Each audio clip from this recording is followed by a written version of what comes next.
Bom dia, feliz sábado a todos vocês, amigos que estão aqui presentes na casa de Deus hoje.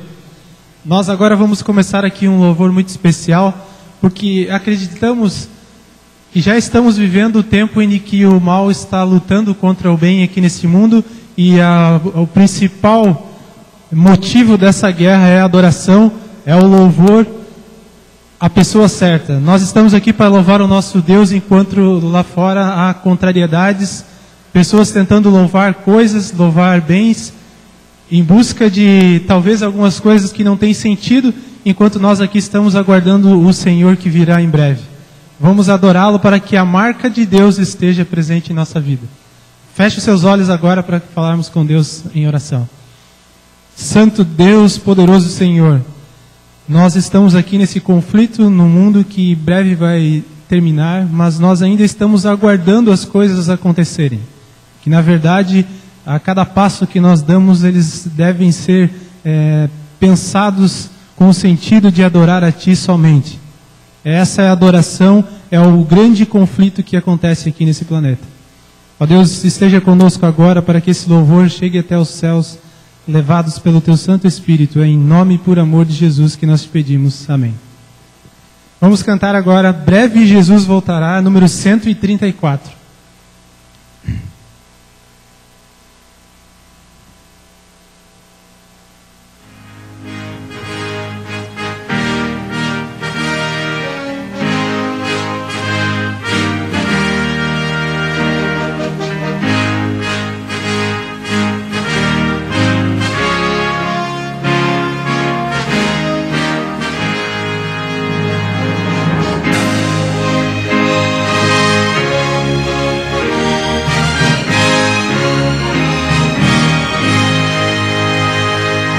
Servos de Deus, a trombeta tocar, breve Jesus voltará.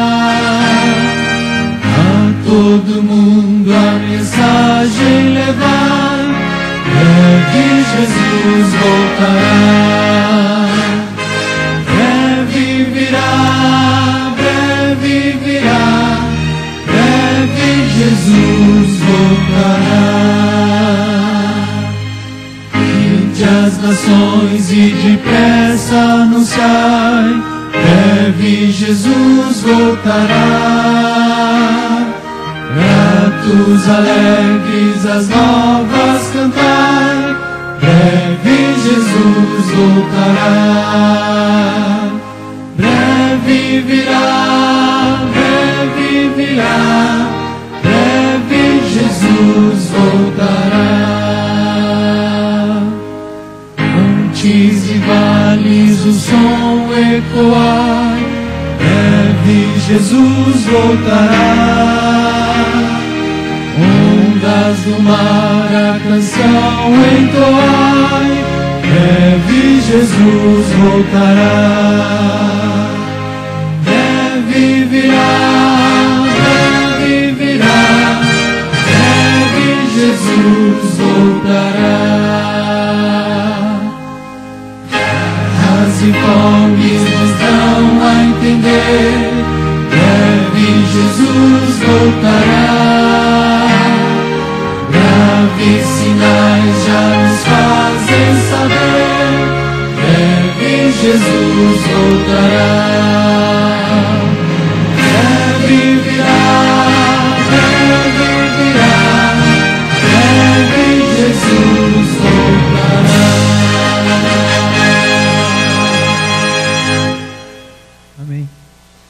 Nós estamos aguardando e esperando essa volta de Jesus, mas para que isso aconteça, nós precisamos muito levar a mensagem a este mundo.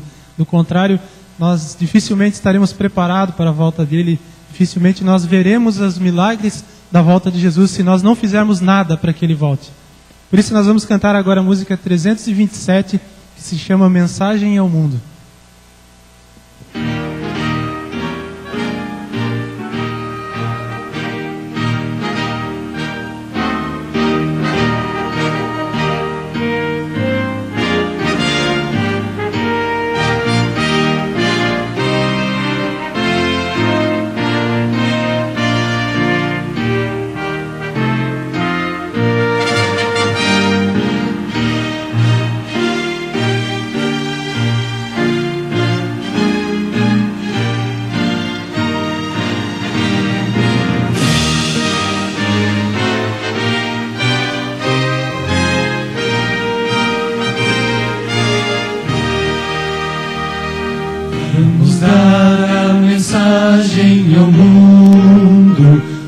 proclamar a história da cruz, história de amor e graça, história de paz e luz, história de paz e luz. Pois Jesus, nosso Rei, em breve voltará, Rei dos Reis, Senhor. Irá seu reino de luz fundar, um reino de paz e amor.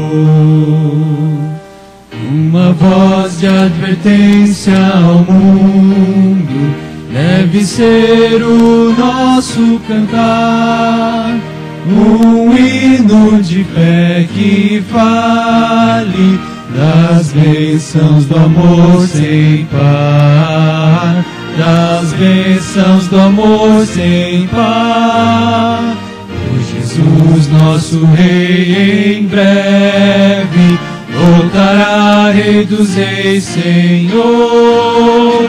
Irá seu reino de luz fundar, um reino de paz e amor. Viver é levar Cristo ao mundo como alguém que pode salvar, que pode afastar pecados e a glória de Deus mostrar, e a glória de Deus mostrar. Pois Jesus, nosso Rei, em breve voltará, Rei dos Reis, Senhor. Irá seu reino de luz fundar, um reino de paz e amor.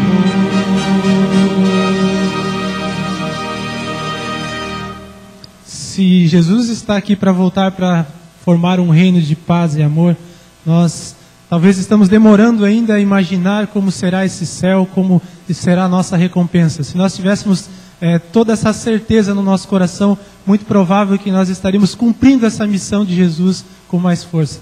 Vamos cantar agora a música 571, que se chama Lindo País. Desculpa, vamos já iniciar então o culto com a música Vamos Adorar. Os membros da plataforma já estão prontos, então vamos adiantar aqui a programação.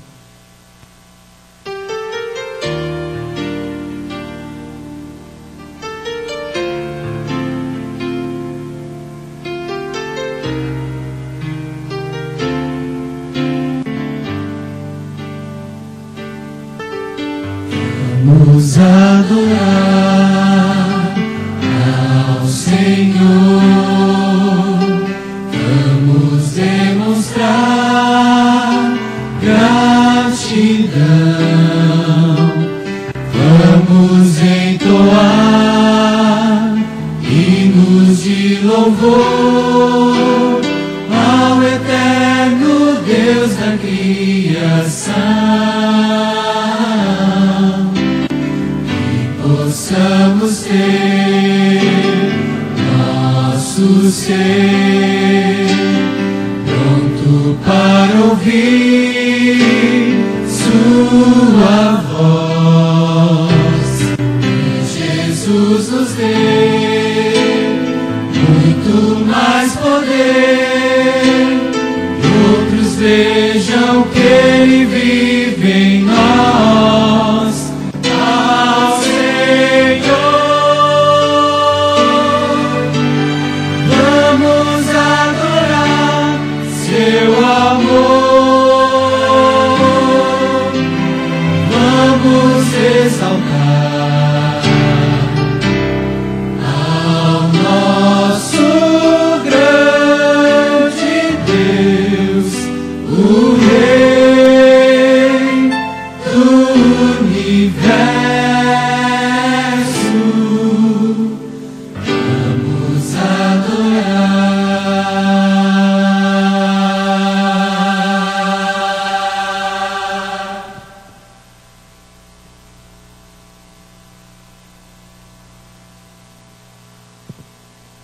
Eterno Deus, nosso Pai, neste momento nós estamos reunidos para oferecer um culto de adoração ao Senhor. Não queremos fazê-lo sem ter a certeza de que o Senhor está aqui.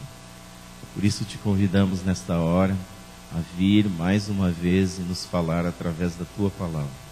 Pedimos esta bênção em nome de Jesus. Amém.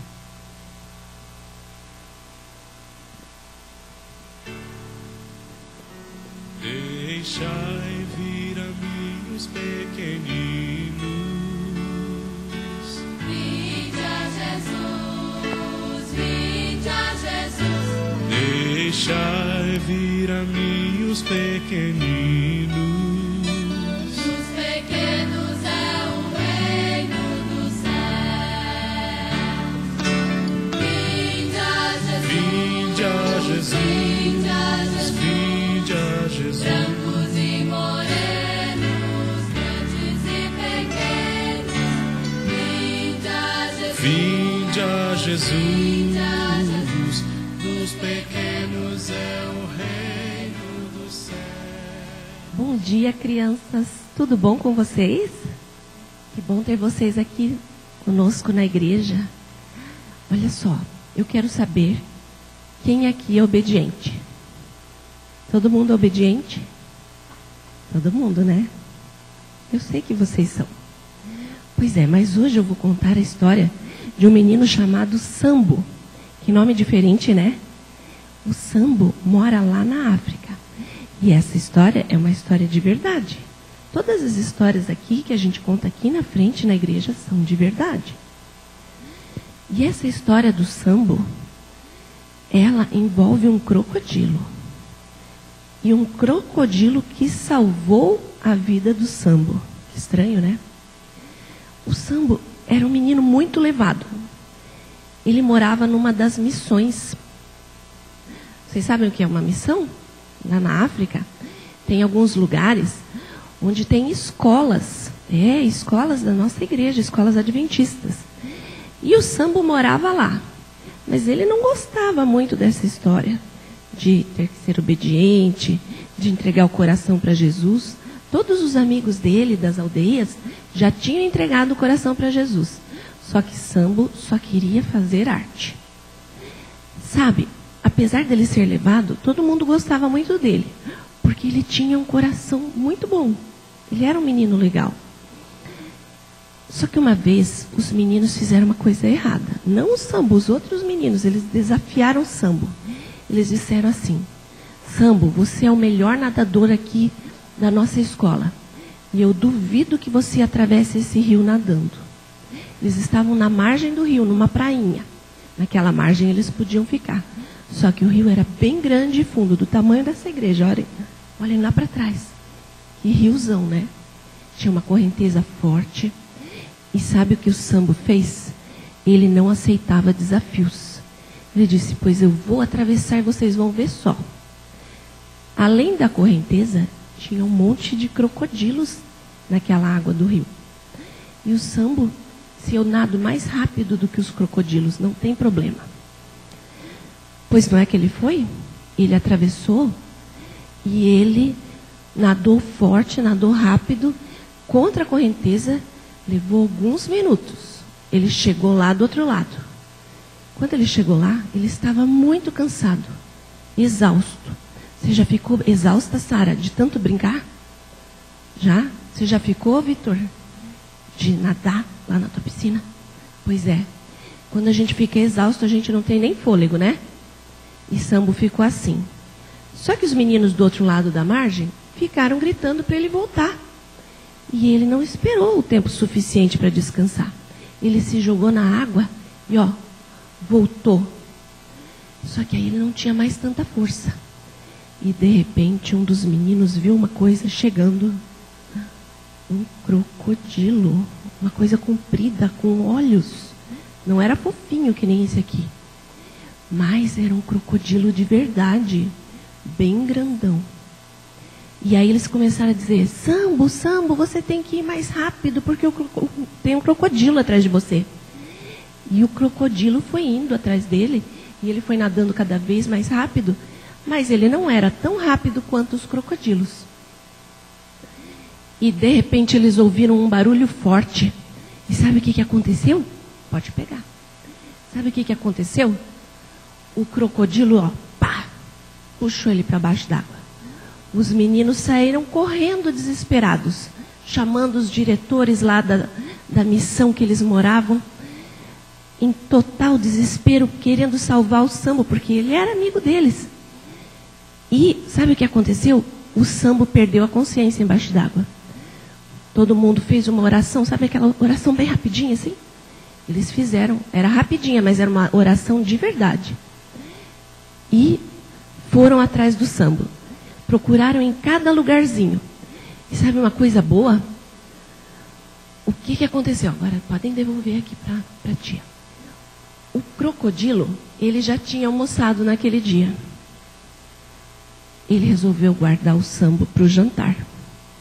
Ele botou embaixo das folhas lá, numa toca dele. E a cabeça do Sambo ficou para fora. Ele perdeu a consciência, mas ele estava vivo, respirando. Aí, de repente, ele acordou. E quando ele acordou, sabe o que ele pensou? Como é que eu falei no início da história? Que o crocodilo tinha salvado o Sambo, não é verdade? E até agora a gente viu que o crocodilo quase comeu o Sambo, né? Cadê o salvamento aqui? Mas ele salvou de verdade. Porque aí o Sambo é um parente do jacaré. Aí o Sambo falou assim, ele fez uma oração e disse: querido Jesus, se o Senhor me salvar, eu vou entregar a minha vida para você. E foi o que ele fez. O diretor das missões encontrou o Sambo. A perna dele ficou toda machucada, ele não conseguia andar. Mas aí ele foi salvo. A vida dele foi salva pelo crocodilo. E então o Sambo mudou o jeitinho dele de ser. Ele continuou bem divertido, bem amigo de toda a turma, mas Jesus começou a morar no coração, né? E não é assim que a gente deve fazer? Sempre? Não é melhor a gente ser assim sem o jacaré pegar a nossa perna? É melhor, né? Então, vamos essa semana pensar no Sambo. Que ele foi o menino que entregou o coração para Jesus. E o de vocês, eu sei que vocês já entregaram faz tempo. Tá bom? Muito obrigada.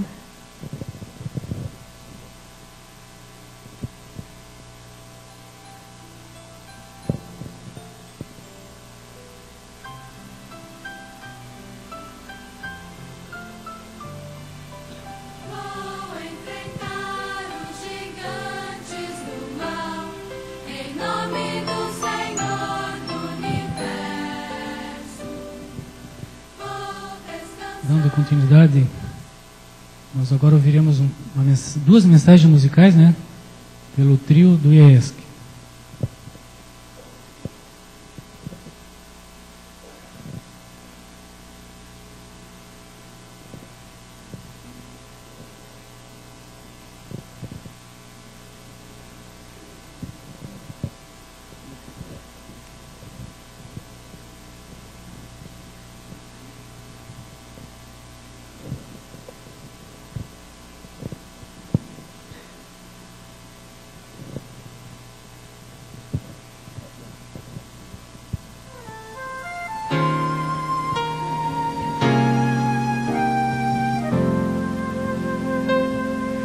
Se a vida não foi igual ao que você sonhou, talvez não exista mais razão pra crer, motivos pra tentar viver. Amigos não tenho mais, sozinho vagando vai. Agora é só você e o Pai. Amor igual não há onde encontrar. Cristo, Ele te aceita como estás, Ele te ama. Ele quer tua vida transformar. Venha pra esse amor, entregue sua vida, Cristo.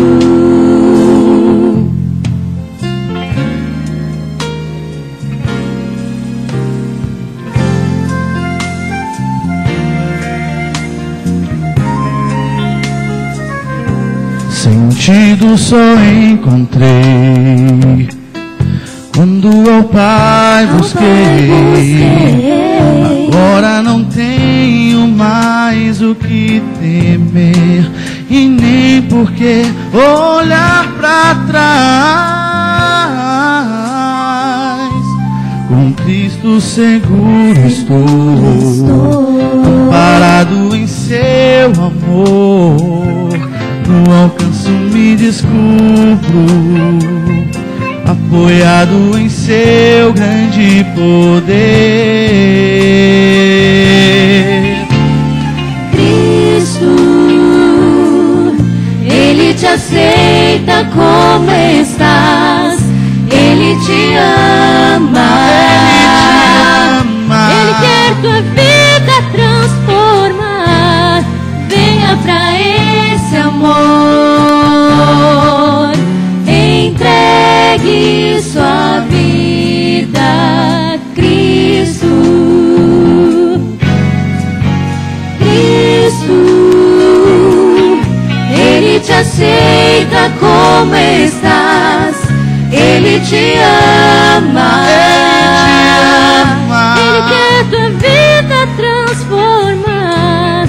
Venha pra esse amor, entregue sua vida a Cristo. Venha pra esse amor, entregue sua vida a Cristo.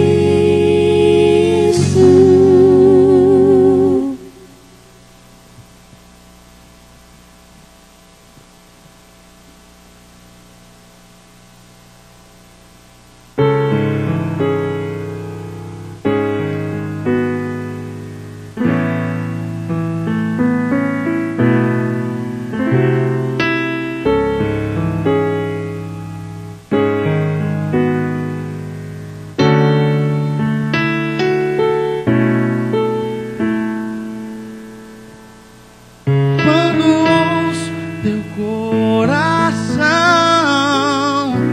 eu sei como estás.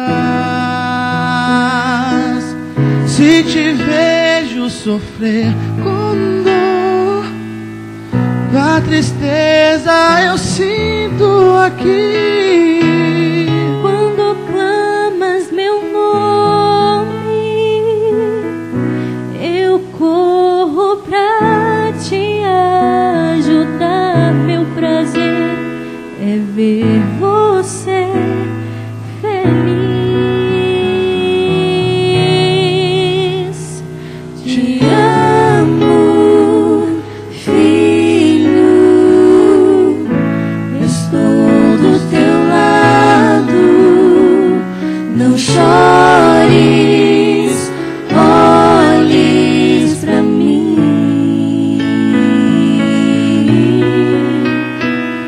Te amo,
não chores, olhes pra mim.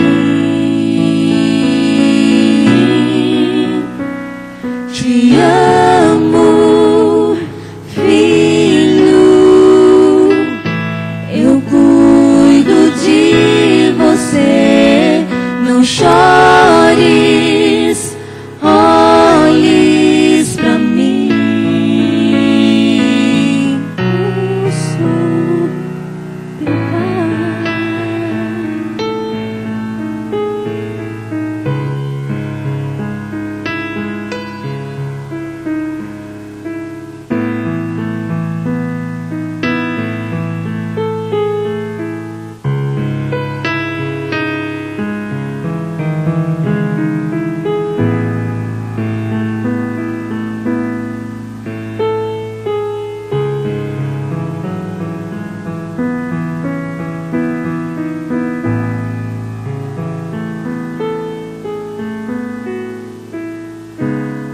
Amém.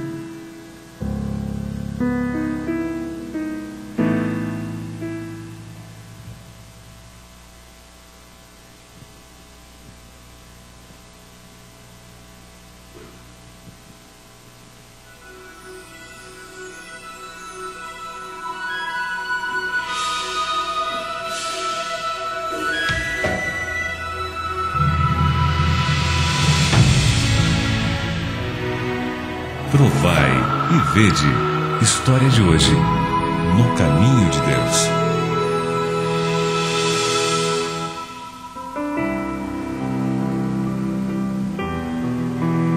Me chamo Félix Sanches Cruz, do Distrito Missionário Porto Maldonado. Quando eu vim de Cusco pela primeira vez, eu vim sem nada. Somente trouxe a minha roupa e um cobertor. Foi assim que cheguei a Porto Maldonado. Comecei a trabalhar em uma mineradora, conheci a minha esposa e eu tive uma filha com ela. Passaram-se 6 anos, chegamos ao Colégio Jaime Roy. É um colégio adventista e, mesmo sem sermos adventistas, chegamos a ele. Então matriculamos nossa filha. Um dia eu conheci um professor que era de religião. Um dia veio visitar a minha casa, mas aí eu era, era católico, mas eu nunca ia à igreja. Então eu gostava de libertinagem, gostava de beber, gostava de festas. O professor pediu à minha esposa que alugasse a ele um quarto. Então eu deixei a minha esposa decidir. Então ela alugou ao professor e eu me senti incomodado. Passaram-se os dias, começamos a nos acostumar a viver como uma família. Um dia minha esposa decidiu ir à igreja. Até aí eu não era adventista. A minha esposa foi por quase 2, 3 anos à igreja. Um dia chegaram a me visitar. Eles me falaram de Deus. Mesmo assim eu não seguia, não queria, não. Então eu disse para minha esposa: você pode me convidar à sua igreja? Pode me levar? E ela disse: está bem. Daí nos batizamos, minha esposa e eu, entregamos nossa vida. Quando me nomearam tesoureiro, foi aí que comecei a entender o que era dízimo. Nós tínhamos uma chácara, era um sítio com poucos animais. Então, um dia, com minha esposa, decidimos ser fiéis a Deus. Começamos a dizimar, mas como as bênçãos de Deus vão jorrando, nós então decidimos. Eu disse à minha esposa: esposa, nós temos animais, que tal se nós separarmos para o Senhor? Quando começamos a ser fiéis a Deus, nossos animais começaram a procriar mais, a crescer mais, e o negócio da minha esposa começou a crescer, e foi onde começamos, a ser mais fiéis a Deus.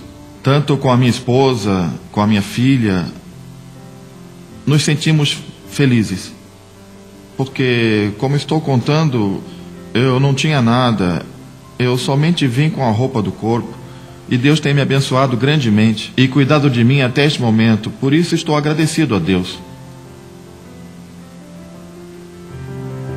Adoremos agora ao Senhor com os dízimos e as ofertas, demonstrando nosso reconhecimento e gratidão. Santo Deus e nosso Pai que estás nos céus, te agradecemos, Senhor, pelo privilégio que nos concede de estarmos nesta manhã do teu santo dia, diante da tua face, Senhor, para te adorar. E neste momento de adoração, Senhor, nós queremos expressar a Ti a nossa gratidão, ao devolver, Senhor, a Ti agora os nossos dízimos e as nossas ofertas. Abençoa, Senhor, os dízimos e as ofertas. Abençoa, Senhor, também todos os Teus filhos, e que pela direção do Espírito Santo em nossa vida, nós sejamos fiéis a Ti, Senhor, ao devolver os dízimos, para que outras pessoas tenham a oportunidade de conhecer a salvação, assim como nós conhecemos. Nós te agradecemos, em nome de Jesus. Amém.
Bênçãos sem medida, bênçãos de amor.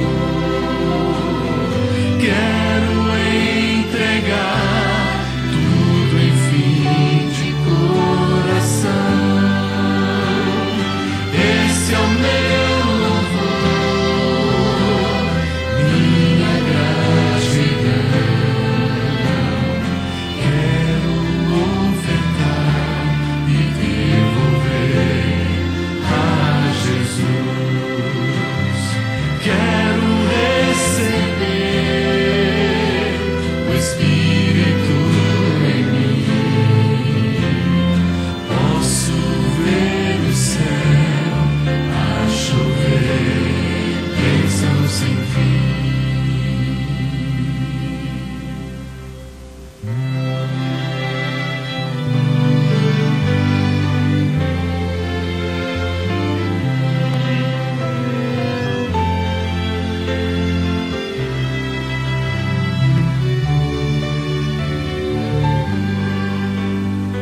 Quero receber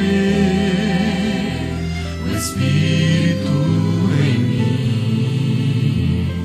Posso ver o céu a chover, bênção sem fim.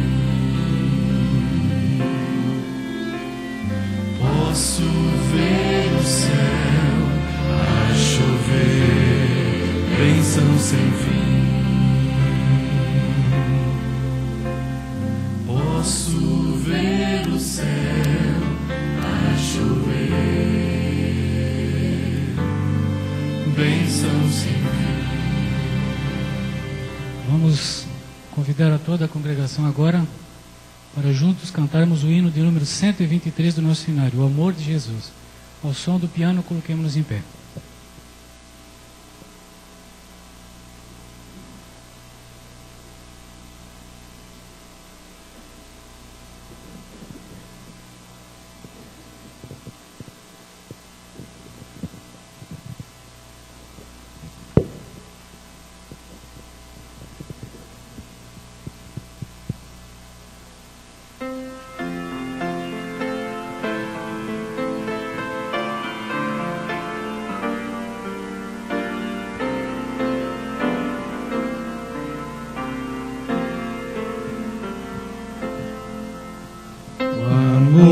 de Jesus é tão puro e real que aclara o meu viver. O amor de Jesus me liberta do mal, envolve meu pobre ser. Tão meigo e tão bom é Jesus, Ele guia-me com sua mão. O amor de Jesus é qual fonte de luz, tirou-me da escuridão.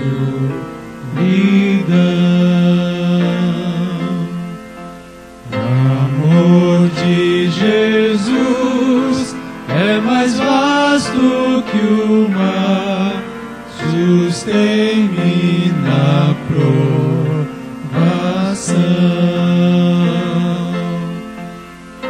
Amor de Jesus, qual fragrância da flor, inunda meu coração. Sua paz dá-me calma e prazer. Eu sei que há um céu para mim. A Cristo Jesus minha vida darei, no seu grande amor sem fim. Amor de Jesus minha vida refez e deu-me de novo a paz.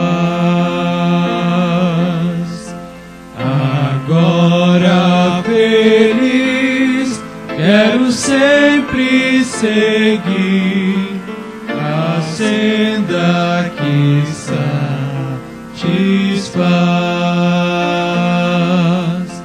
servindo a Jesus meu Senhor, com zelo e com devoção. Desejo falar e cantar desse amor que nos traz ao coração.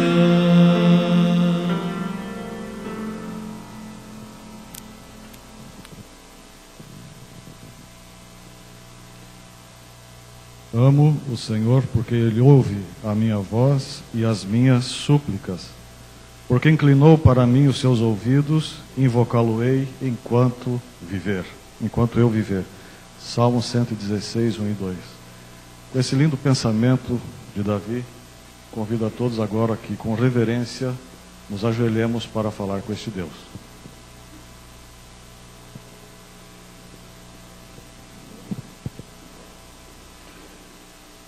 Nosso querido Deus e amantíssimo Pai, quão grande és Tu, dentro de um universo imensurável, que nesse momento inclina os Teus ouvidos a ouvir a nossa voz. Nós queremos Te agradecer, querido Pai, mais uma vez por o dom da vida que concede a cada um de nós. Pela semana que estamos terminando, de muitas bênçãos recebidas de Ti.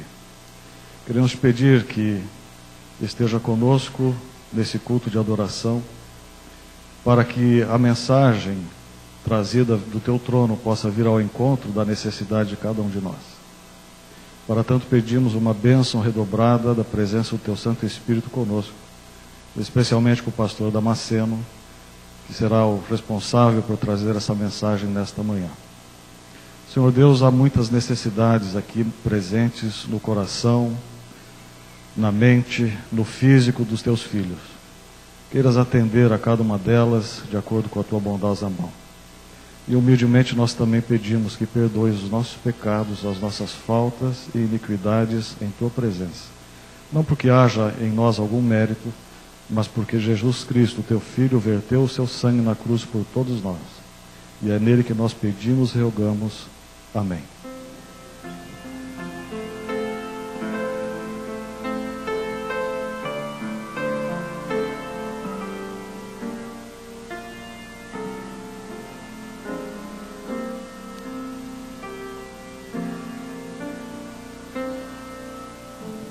Amém.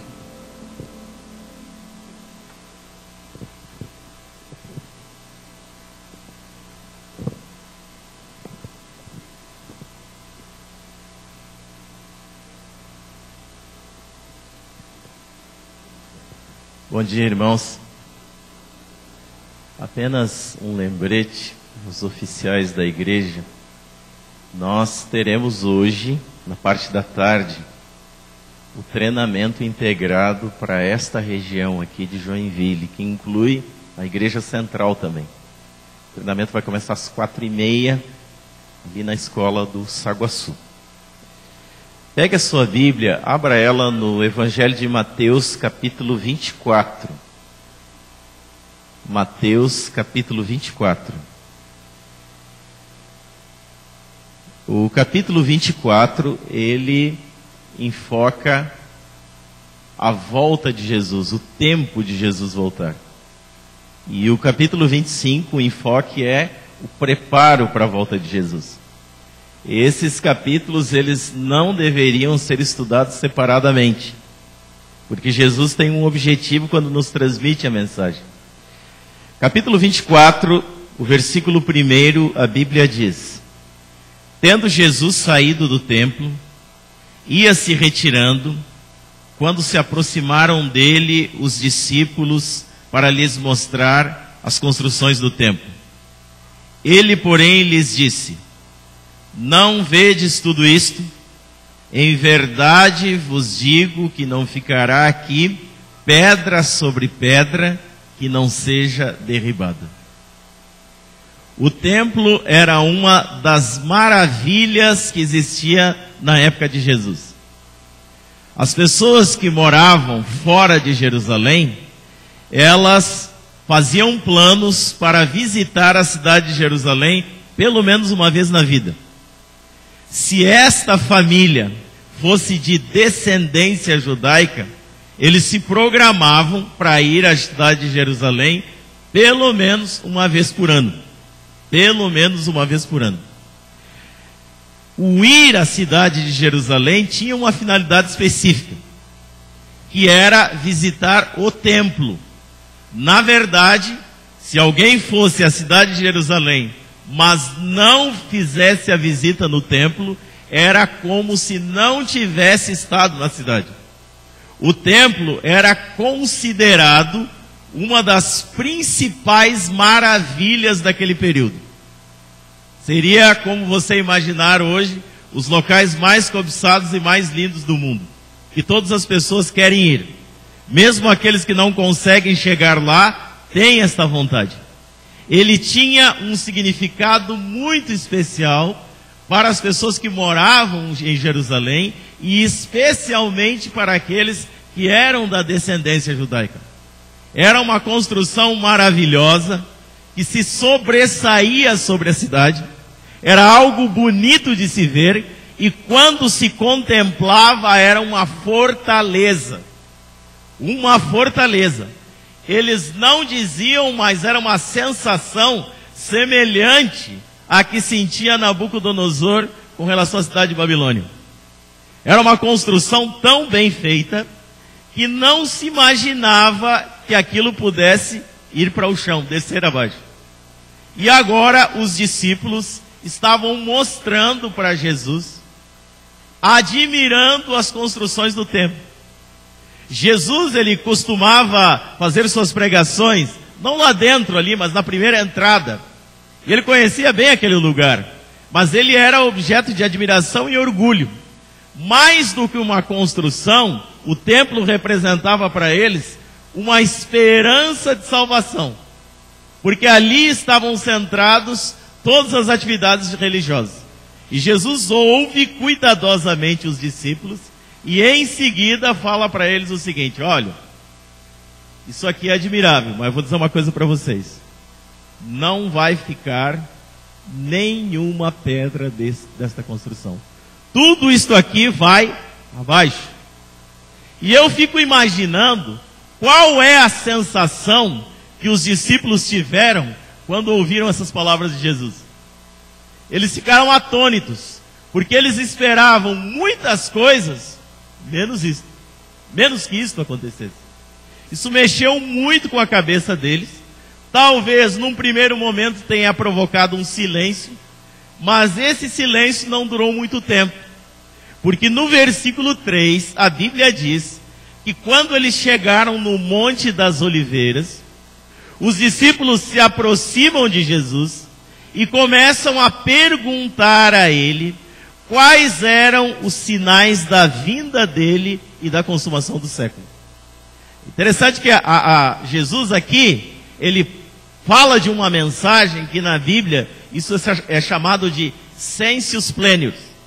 Ele está falando ao mesmo tempo da destruição da cidade de Jerusalém, que aconteceria ali cerca de 30, 40 anos depois, e está falando também de acontecimentos que se dariam quando chegasse o tempo de ele voltar a esta terra para buscar seus filhos e levá-los para o reino dos céus.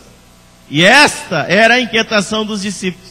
E agora Jesus começa a falar para eles, a partir do versículo 4, acerca de sinais, coisas que sucederiam quando chegasse o tempo da sua volta.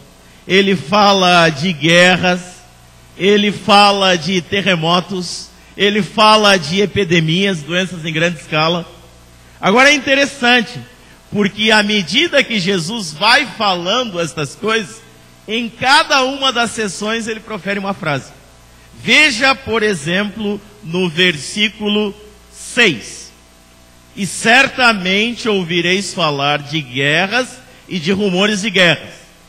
Vede, não vos assusteis, porque é necessário assim acontecer, mas ainda não é o fim.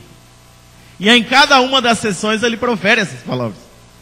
Quando Jesus fala desses sinais, não é o objetivo dele marcar uma data para a sua volta, mas é provocar em cada um dos seus filhos uma necessidade de preparo para a sua volta, estar pronto quando ele voltar. Porque se nós analisarmos, ele fala aqui, por exemplo, de guerras. Desde quando existem guerras no mundo? Se nós analisarmos o Antigo Testamento, ele é recheado de batalhas. Então tem que se entender bem isso. Ele não está falando de sinais que não aconteciam antes. Mas o que ele está dizendo é que quando chegasse o tempo de ele voltar para buscar os seus filhos, esses sinais se intensificariam. Na intensidade e na quantidade também. Haveria mais guerras e numa intensidade maior de poder bélico. Haveria mais sinais na natureza, com mais frequência e com mais intensidade. Se você parar para pensar, por exemplo, olhe este fenômeno que aconteceu nas Filipinas nos últimos dias. Qual é o comentário das pessoas que entendem do assunto? Nunca houve tal coisa. Intensidade. Mas não é o objetivo dele marcar uma data para a volta, mas é criar uma necessidade de preparo para a sua volta. Nós temos que nos preparar. E cada sessão ele fala, mas ainda não é o fim. Até que nós chegamos no versículo 14. E no versículo 14 ele fala assim: e será pregado este evangelho do reino por todo o mundo, para testemunho a todas as nações. E aí ele faz uma afirmação. Qual é? Então virá o fim. Aqui ele não diz, mas ainda não é o fim. Ele diz, então virá o fim. Então virá o fim. Observem que A colocação ali está no sentido passivo. E será. Isso aparece muito também no livro de Isaías. Quando ele fala será pregado, ele está dando uma segurança de que vai acontecer. E que nós fazemos parte desse acontecimento. Então, quando nós pensamos hoje na pregação do Evangelho por todo mundo, a Igreja Adventista, ela vem crescendo muito nos últimos anos. Mas o número de pessoas que nasce também. E nós temos a cada ano uma defasagem em torno de 90 milhões de pessoas para cada pessoa que vem para a igreja. Isso é muita coisa. E se nós pensarmos no aspecto humano, se a pregação do Evangelho é depender exclusivamente do homem, considerando esse fenômeno de crescimento, quando é que nós vamos conseguir terminar a pregação do Evangelho? Humanamente pensando. Nunca. Nunca. Agora, por que você e eu podemos ter a certeza de que o Evangelho será pregado a todo mundo? Quem disse? Quem falou? Jesus. O próprio Deus falou. E se Deus falou, vai acontecer. Vai acontecer não por causa que depende exclusivamente da parte humana. É porque Deus é o agente da pregação. Ele disse. E se Ele falou, assim vai acontecer. Essa é a nossa segurança. Agora eu te faço uma pergunta. Quanto tempo você acha que Deus levaria para pregar o Evangelho no mundo inteiro? Já parou para pensar nisso? Um segundo. Um segundo. Porque você não pode limitar Deus ao tempo humano. Não pode fazer isso. Deus não precisaria mais do que um segundo para expandir, levar o seu Evangelho a todas as pessoas. Vamos imaginar uma situação.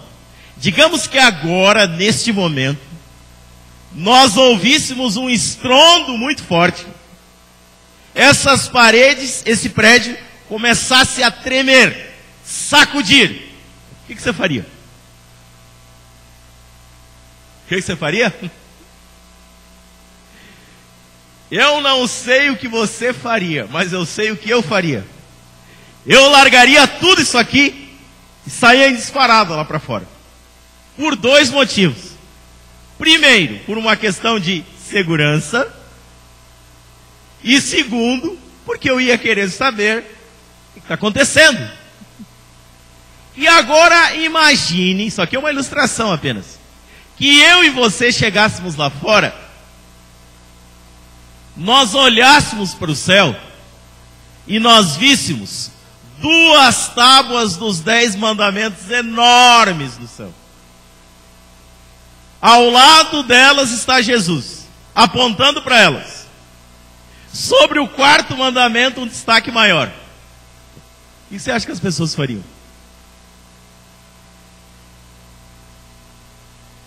Viu só? Nós estamos só imaginando uma situação aqui. Eu estou falando isso para vocês porque aqui no versículo 14, quando Jesus fala, o Evangelho do Reino será pregado por todo o mundo para testemunho a todas as nações, e então virá o fim. Vai ser pregado, porque Deus falou que vai ser pregado. E vai ser pregado. E Deus não precisaria mais de um segundo para isso. No entanto, como o verbo está no passivo, será, sabe o que significa isso? É que Deus chama você, Deus chama eu a fazer parte desse processo. Fazer parte da evangelização, da pregação do Evangelho. No processo de conversão de uma pessoa, se eu te perguntar esta manhã, quem é que converte? Quem é que leva uma pessoa à conversão? O Espírito Santo. Nós não temos capacidade de converter uma pessoa. Isso é uma obra do Espírito Santo. Agora nós fazemos parte. Qual é a nossa parte? Usar a nossa vida, quando nós vivemos o Evangelho, alguém que ainda não foi alcançado pelo Evangelho, olha para você, olha para a tua família e olhando para a tua família, ele se sente atraído pelo Evangelho. Usar a minha voz para que eu possa falar para os meus familiares que ainda não foram alcançados pelo Evangelho, falar de Jesus para eles. Usar a minha voz para que eu possa falar, quem sabe, para aquela pessoa que mora embaixo do mesmo teto que eu, mas ainda não foi alcançado pelo Evangelho. Usar a minha voz para falar para o meu vizinho que mora do lado da minha casa, falar da esperança de Jesus para ele. Usar a minha voz para falar para aquela pessoa que trabalha junto comigo, passa 8 horas por dia junto comigo, pessoas com as quais às vezes eu me relaciono, falo com elas, falar para elas que tem uma esperança maior para a vida delas, que Jesus está vindo, que elas têm que se prepararem. Usar a minha voz, quem sabe, para o frentista lá do posto de combustível que eu abasteço o automóvel, para falar de Jesus para ele. Lá no mercado, aquelas pessoas que me atendem no caixa, para falar para eles. Usar a voz para testemunhar de Jesus. Fale para o seu amigo, fale para o seu familiar, para o seu vizinho, para o seu companheiro de trabalho, para o seu companheiro de sala de aula. E Jesus está voltando para ir buscá-lo e que ele tem que se preparar. Fale do que Deus tem feito na tua vida, porque nenhuma coisa tem maior impacto do que isso. O que Deus faz na vida de uma pessoa. Isto provoca um impacto muito grande. E usar também as minhas mãos. Então é minha vida, minha voz e minhas mãos. Hoje tem tanta coisa que a gente pode fazer com as mãos. Hoje costuma-se dizer que já está passando a época do folheto. Hoje o pessoal só fala em DVD e livro, porque muitos deles estão mais em conta que determinados folhetos.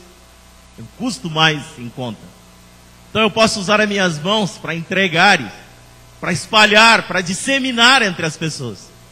Esta é a minha parte. Ou seja, eu faço parte do processo da conversão de uma pessoa. Mas quem converte a pessoa, quem cria uma real necessidade nela é o Espírito Santo. Mas eu faço parte desse processo. Agora, muitos se perguntam, por que Deus pede isso de mim? Se você está falando aí que Deus teria métodos muito mais eficientes, e tem mesmo. Deus não precisaria mais de 1 segundo para evangelizar o mundo inteiro. Não precisaria mais do que isso. E se o Espírito Santo não agir no coração humano, mesmo eu fazendo a minha parte, não vai haver conversão? Por que Deus pede isso de mim? E se você observar, o foco do capítulo 24 é a vinda de Cristo, a volta dele. Porque se você olhar, depois do versículo 15 até o versículo 28, ele fala de um período de tribulação. Depois do versículo 29 até o 31, ele fala da vinda do Filho do Homem. E depois ele começa uma sequência de parábolas, que era um método que Jesus utilizava quando ele queria ensinar alguma lição para os seus filhos. E aí entra a resposta para essa pergunta do capítulo 24. Por que que Deus me chama a participar desse processo, sendo que ele teria métodos muito mais eficientes, mais eficazes e mais rápidos? A resposta está no capítulo 25. E se você analisar, no capítulo 25, Jesus ele conta 3 parábolas. 3. A primeira delas é a parábola das 10 virgens. Nós não vamos ler o texto integralmente aqui. Você pode depois com calma ler na sua casa. O que acontece aqui? 10 virgens, elas estavam aguardando quem? O noivo. E o costume da época era que na festa não é como hoje. Hoje a gente vai chegando, vai entrando, né? Naquele período não era assim, tinha que entrar tudo ao mesmo tempo. Quem não entrava na hora, não entrava mais. Elas estavam ali aguardando o noivo. Mas a expressão aqui no capítulo 25 diz que o noivo tardou. Não diz que ele se atrasou. Não é este o sentido da expressão. Tardou. Tardou no sentido de que ele não veio no momento em que elas esperavam. Ele chegou depois. Elas sabiam que ele iria vir, só que não sabiam qual é a hora, quais os minutos que ele ia chegar. E a orientação é que elas aguardassem. E elas estavam aguardando. Só que o noivo tardou e a noite chegou. E quando chega a noite, você precisa do quê? Precisa de luz. E elas já tinham levado aquelas lamparinas lá. Funcionava com base de azeite. Daí dava para ligar o fogo, senão não funcionava. Só que o que aconteceu? O noivo tardou tanto que o azeite das lamparinas terminou. 5 delas, que são consideradas sábias, elas tinham mais azeite de reserva. Elas só acrescentaram mais azeite, ligaram as lamparinas de novo. Só que 5 delas não tinham. E agora qual era a situação? Pedir emprestado para aquelas que tinham. Só que aquelas que tinham pensaram assim: olha, nós não podemos emprestar azeite para vocês, porque se nós emprestar azeite para vocês, e se o azeite da nossa lâmpada terminar, como é que a gente vai fazer? A luz, ela é um símbolo não só de iluminação, o fogo é um símbolo de aquecimento. Então, sem luz, é como você estar sem direção e sem vida. O que aconteceu? Aquelas que não tinham, foram à procura de azeite. Porque senão, elas estariam perdidas, estariam mortas. Quando voltaram, o que tinha acontecido? O noivo já tinha chegado, já tinham entrado na festa e a porta estava selada. Interessante, porque o azeite ao longo da Bíblia, ele aparece várias vezes como um símbolo do Espírito Santo, e a luz como um símbolo da palavra, da comunhão, da oração. E aqui Jesus está dizendo para você o seguinte: meu filho, você quer estar pronto no dia que eu vier para te buscar? Quantos querem estar pronto no dia que Jesus vier a esta terra para buscá-lo, para levar você para a eternidade? Você quer estar pronto? Não quer cair? Viva uma vida intensa de oração, de estudo da palavra de Deus, uma vida de comunhão. Nós não podemos começar um dia como se fosse mais um dia. Nós temos que começar cada dia como se aquele fosse o único dia da nossa vida. E naquele dia nós precisamos de Deus para viver. Nós temos que começar o dia orando. Temos que começar o dia estudando a palavra de Deus, para que durante o dia eu possa pensar em Deus. É aquilo que a Bíblia diz em Colossenses capítulo 3, versículo 1 e versículo 2. O que diz lá? Buscai as coisas lá do alto. Pensai nas coisas lá do alto. Mas como pensar nas coisas lá do alto sem buscar as coisas lá do alto? Não é possível. Porque nós refletimos ao longo do dia aquilo que está dentro da nossa cabeça. Se uma pessoa, ela enche a cabeça só de violência, violência, violência, ela tende a ser uma pessoa mais agressiva e violenta. Se uma pessoa enche a cabeça de coisas espirituais, ela tende a ser uma pessoa mais espiritual. Comunhão com Deus. É o Jesus está dizendo: você quer estar em pé no dia que eu for aí para te buscar? Tenha comunhão comigo. A parábola seguinte é a parábola dos talentos. Aqui é uma outra situação que diz que o Senhor, ele vai viajar, e antes de viajar, ele reúne os seus servos e distribui entre eles os seus talentos. Para um ele dá 5 talentos, para outro ele dá 2 talentos, e para outro ele dá 1 talento. Olha o que acontece aqui. Aquele que recebeu 5 talentos, o que ele fez? Ele usou e multiplicou. Aquele que recebeu 2 talentos, o que ele fez?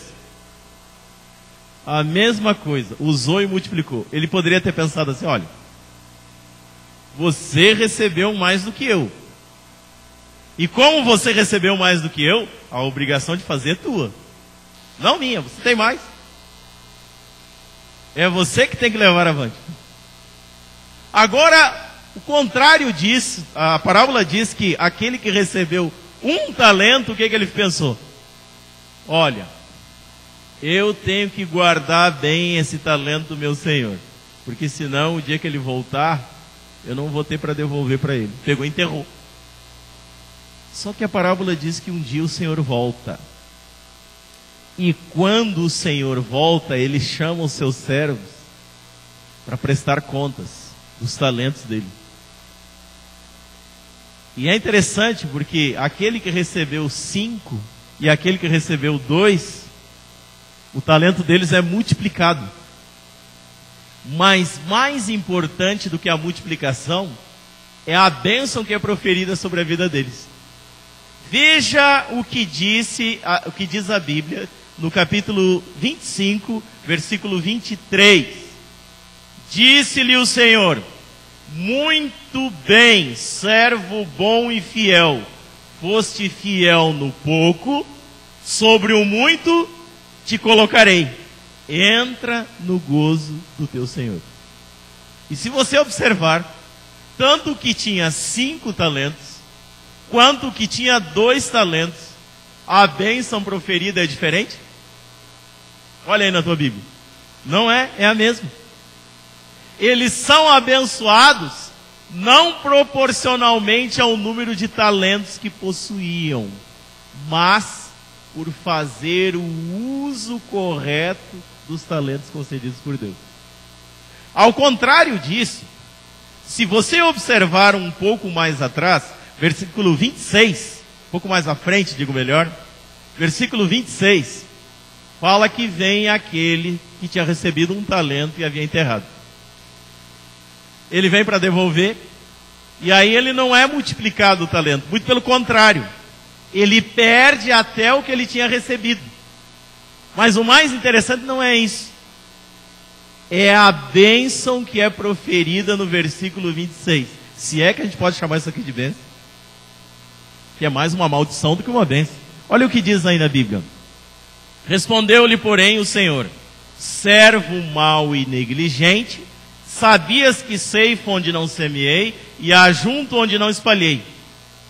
Cumpria, portanto, que entregasses o meu dinheiro aos banqueiros, e eu, ao voltar, receberia com juros o que é meu. Tirai-lhe, pois, o talento e dai ao que tem 10. Porque a todo o que tem se lhe dará, e terá em abundância. Mas ao que não tem, até o que tem lhe será tirado. E o versículo 30. E o servo inútil, fazei o que com ele? Lançai-o fora nas trevas. Ali haverá choro e ranger de dentes. Esse não entra no gozo do Senhor. Não entra na festa. Os talentos aqui colocados são símbolos também dos dons que Deus oferece aos seus filhos. E é interessante que nós entendamos que estes dons, eles são oferecidos a nós pelo Espírito Santo. Quando o Espírito Santo oferece o dom a você, é para o serviço da igreja e para levar Jesus ao teu semelhante, aquelas pessoas que vivem ao teu redor. Para isso é que o Senhor te deu o dom. Não é para guardar numa gaveta, mas é para ser usado no serviço da igreja. É para ser usado para levar Jesus a outras pessoas. Segunda coisa que nós temos que entender: todo aquele que é alcançado por Cristo, toda aquela pessoa que passa a fazer parte do corpo de Cristo, toda aquela pessoa que ela aceita Cristo e é batizada da forma que Jesus foi, toda aquela pessoa que passa a fazer parte da igreja de Cristo, ela recebe do Espírito Santo pelo menos um talento. Porque o foco aqui não é a quantidade. Mas qual é o foco? É o uso do dom. E não a quantidade. Sabe o que eu estou querendo dizer para vocês? Que todos vocês que estão aqui esta manhã receberam do Espírito Santo pelo menos um dom. E esse dom foi concedido a você.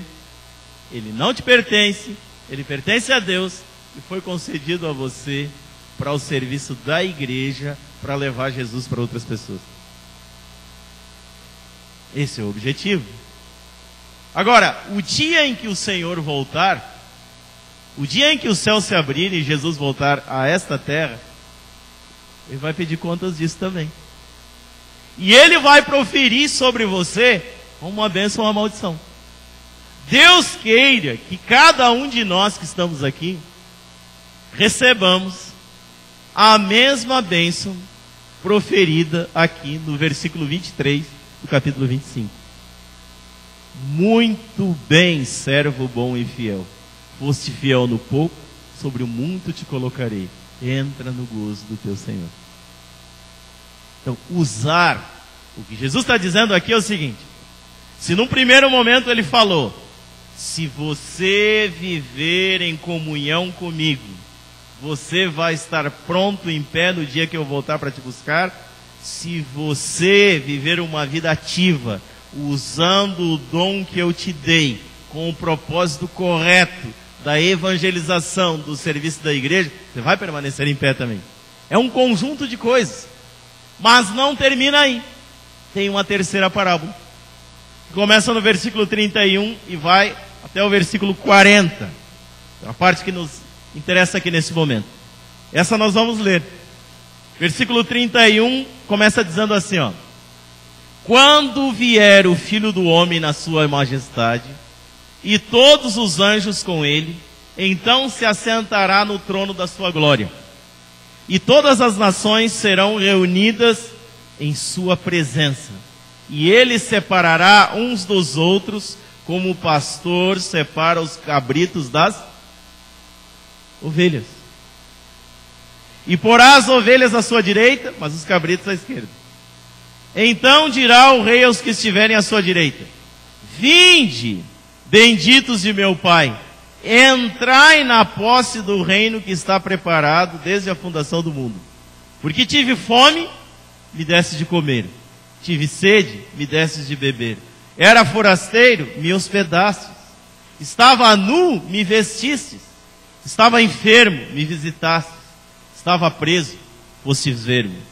Então perguntarão os justos: Senhor, quando foi que te vimos com fome e te demos de comer? Ou com sede e te demos de beber? E quando te vimos forasteiros e te hospedamos? Ou nu e te vestimos? E quando te vimos enfermo ou preso e fomos te visitar? No versículo 40 o rei responde: então o rei lhes dirá: em verdade vos afirmo que, sempre que o fizestes a um desses meus pequeninos irmãos, a quem o fizeste? A mim o fizeste. É uma vida de serviço. Nós, como igreja e como indivíduos, temos que ser relevante na vida da comunidade e das pessoas que vivem ao nosso redor. Servindo, atendendo às necessidades das pessoas, independentemente da sua situação. Então o que Jesus está falando aqui é o seguinte: meu filho, eu vou voltar aí para te buscar. Eu não vou mandar ninguém no meu lugar. Eu mesmo vou aí pessoalmente para te buscar. Permaneça em pé até que eu volte para te buscar. E para você permanecer em pé, faça pelo menos 3 coisas. Tenha comunhão comigo. Use os dons que eu te dei para servir a igreja, para levar Jesus às pessoas que ainda não encontraram o Evangelho. e seja relevante, atenda às necessidades das pessoas que vivem ao teu redor. Se você fizer isso, você não vai cair. Você vai ficar em pé. Viva um dia de cada vez. Um dia de cada vez. É sempre bom pensar no primeiro parágrafo do livro Caminho a Cristo, na página 70. Cada dia consagrando a vida a Deus na primeira hora de cada dia. Comece o dia com Deus, Deus vai estar com você durante o dia. Eu quero concluir, pouquinhos minutos que faltam, dizendo para vocês o seguinte. Sabe como é que eu fui evangelizado? Sabe, minha família foi evangelizada? Alguém já ouviu essa história aqui? Alguns já ouviram. Tem gente que conhece. Eu fui evangelizado por um senhor chamado Noé, minha família. 65 anos de idade, analfabeto. Esse homem chegou num mês de dezembro na minha casa, dia 17 de dezembro. Nós estávamos 8 jovens dentro da casa, com problemas seríssimos, porque o meu pai era alcoólatra naquele período, e tinha chegado ao extremo, e o alcoolismo é um problema que não afeta só a pessoa individualmente, mas afeta as pessoas que vivem ao redor dela também. E aquele momento era um momento de crise máxima. Era um momento em que cada um ia sair para o mundo e pegar o seu caminho. E para se tornar os piores cidadãos possíveis. Que na minha família hoje, tinha tudo para dar errado. De lá o que poderia sair de bom? Poderia sair marginais, ladrões, traficantes. Esse que podia sair de lá. Nada melhor do que isso. Considerando as companhias que nós tínhamos. E o momento que a gente estava vivendo era isso aí. E Deus enviou esse homem lá na nossa casa, no domingo à tarde. Ele chega, bate na porta, pede para falar com um dos meus irmãos, que ele tinha o nome dele, e nós educadamente chamamos o nosso irmão, colocamos o irmão na sala com ele, ó, os outros 7, todo mundo vai embora para o outro cômodo. E lá no outro cômodo, orelha bem esperta, só ouvindo o que vai dar isso.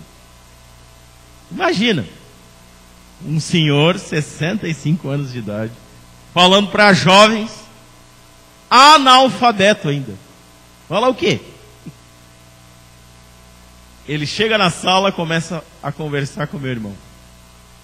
E a hora que ele começa a falar, não dá um minuto depois, e todos nós estamos ao redor dele já. Sabe por quê? Porque ele tinha algo que a gente estava procurando há muito tempo, mas não havia encontrado ainda. A gente sentia paz nas palavras daquele homem.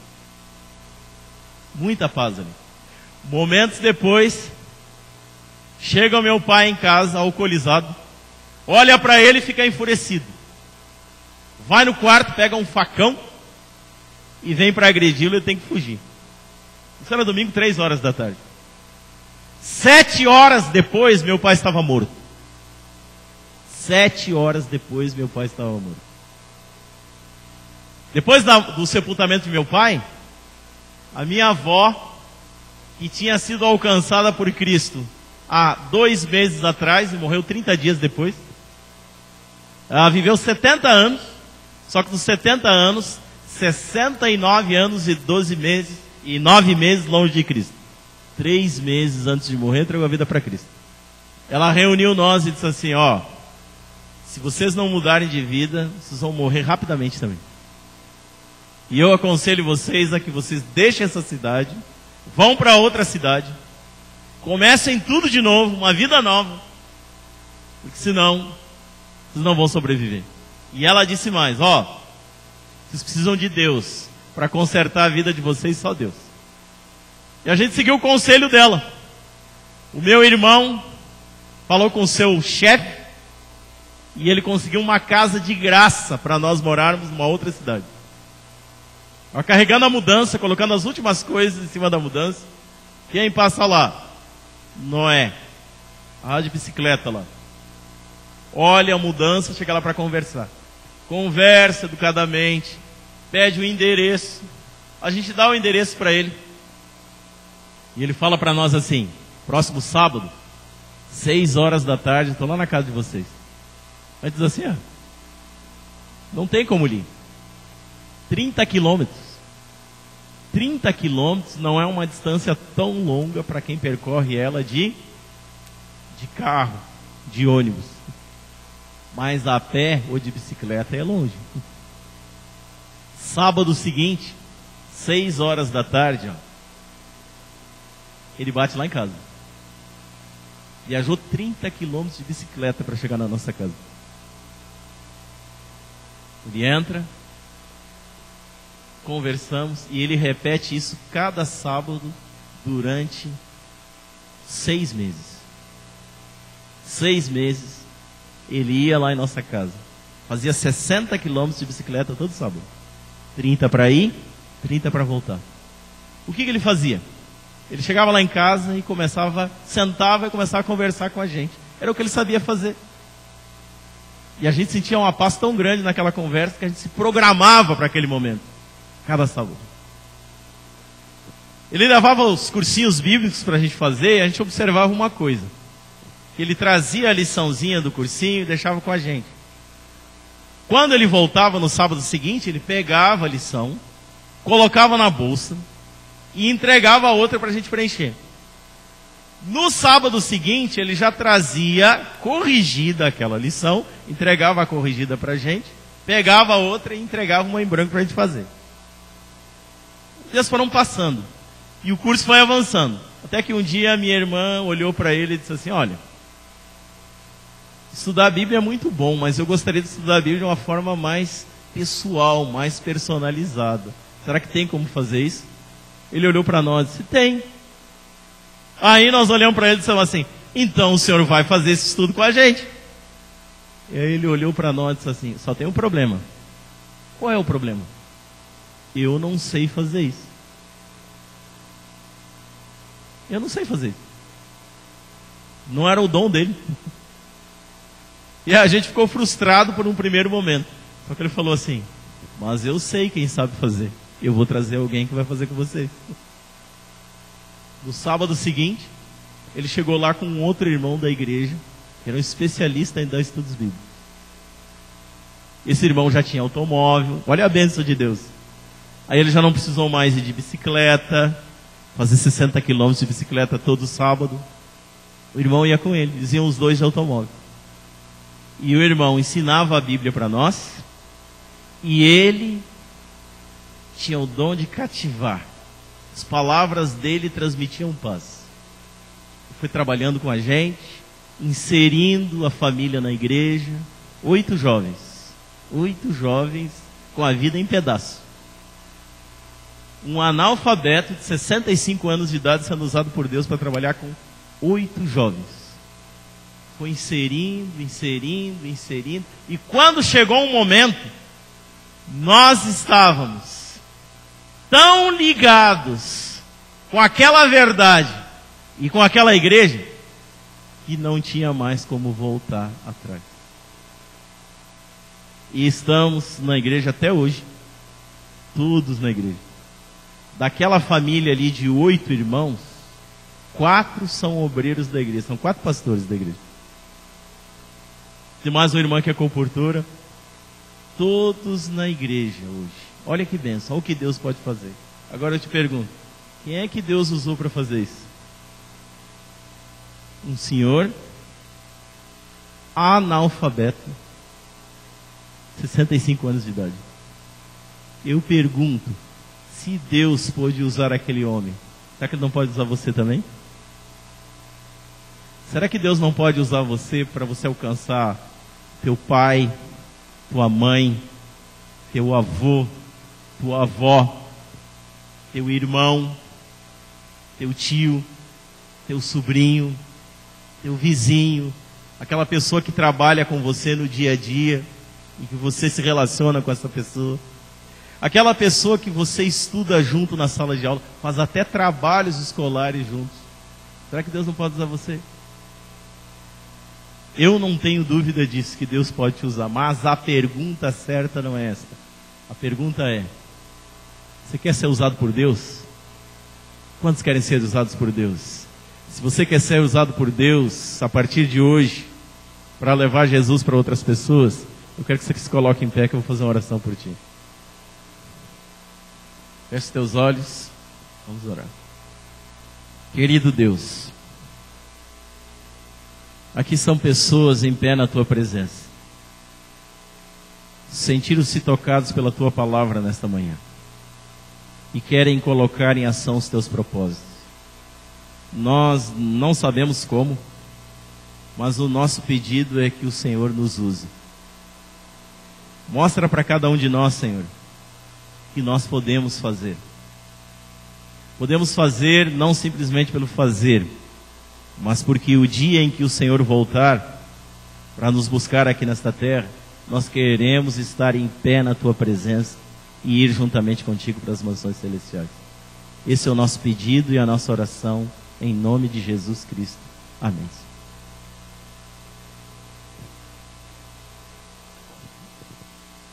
Continuando a adoração a Deus, vamos louvá-lo agora cantando o hino Com Cristo no Meu Coração, número 233 do nosso inário.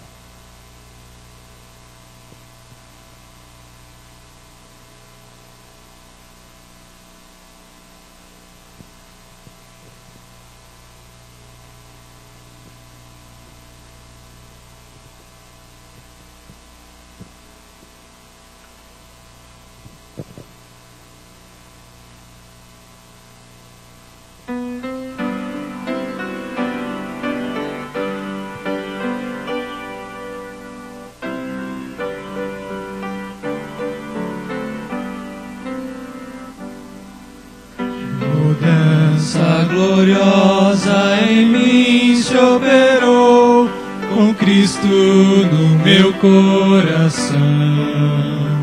Minha alma alcançou luz que muito buscou, com Cristo no meu coração. Com Cristo no meu coração. Com Cristo no meu coração.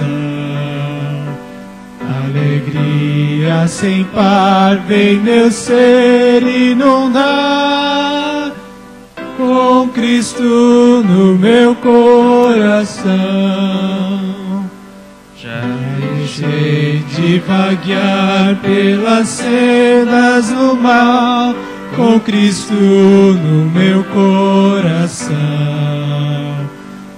Meus muitos pecados fui logo entregar, com Cristo no meu coração.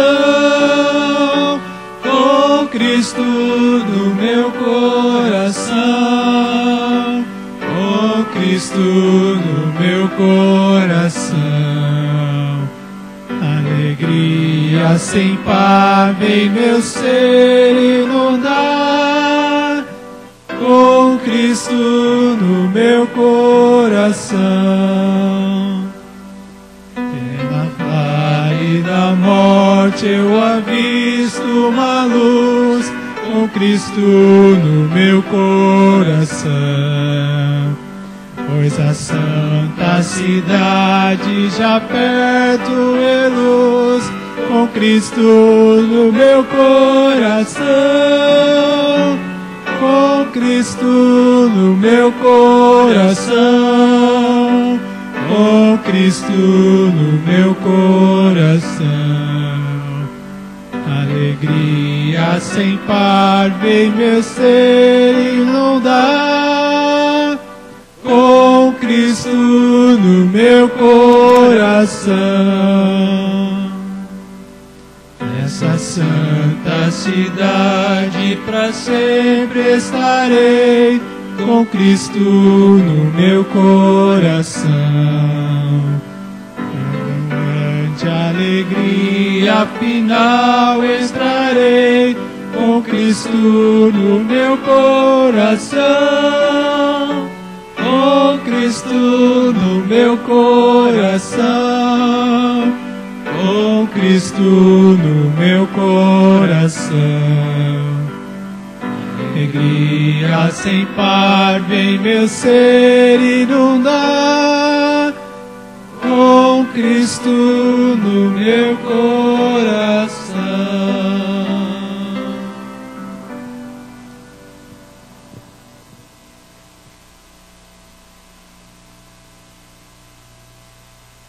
Senhor Deus, que a Tua bênção recaia sobre cada uma das pessoas que estão presentes aqui neste lugar, neste momento.